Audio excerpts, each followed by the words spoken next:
নমস্কার বন্ধুরা, আজকের রেসিপি আলু দিয়ে সজনে ডাঁটা দিয়ে পোস্ত। পোস্ত বানানোর জন্য প্রথমে কড়াইতে তেল গরম করতে দেওয়া হয়েছে।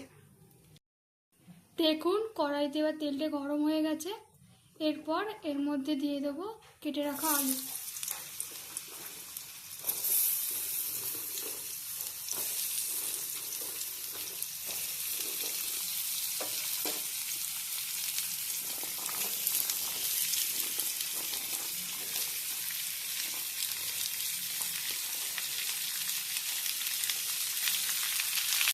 এরপর আলুগুলো দিয়ে ভালোভাবে নাড়াচাড়া করছি। আলুটা কিছুক্ষণ নাড়াচাড়ার পর এর মধ্যে দিয়ে দেবো নুন। দেওয়ার পর এবার আলুটা একটু ভাজা ভাজা করে নেব। আলুটি ভাজা ভাজা হয়ে গেছে। এবার এর মধ্যে দিয়ে দেবো ডাঁটা।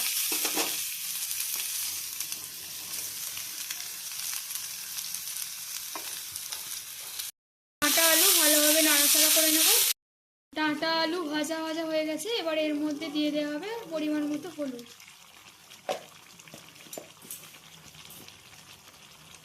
অল্প লঙ্কা গুঁড়ো,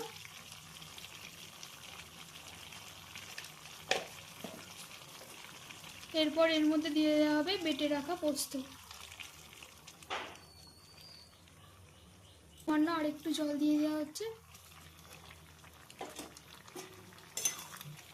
এবার ভালোভাবে নেড়ে চেড়ে নেওয়া হচ্ছে।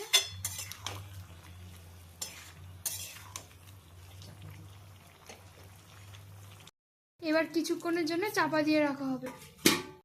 সামান্য সর্ষের তেল দিয়ে দেওয়া হচ্ছে। তেল দেওয়ার পর আবারও ভালোভাবে নেড়ে চেড়ে নেওয়া হচ্ছে। এরপর এর মধ্যে দেওয়া হচ্ছে স্বাদ মতো চিনি। দেখুন পোস্ত আমাদের একেবারে রেডি। এবার নামিয়ে নেওয়া হবে। দেখুন ডাঁটা আলুর পোস্ত একেবারে রেডি।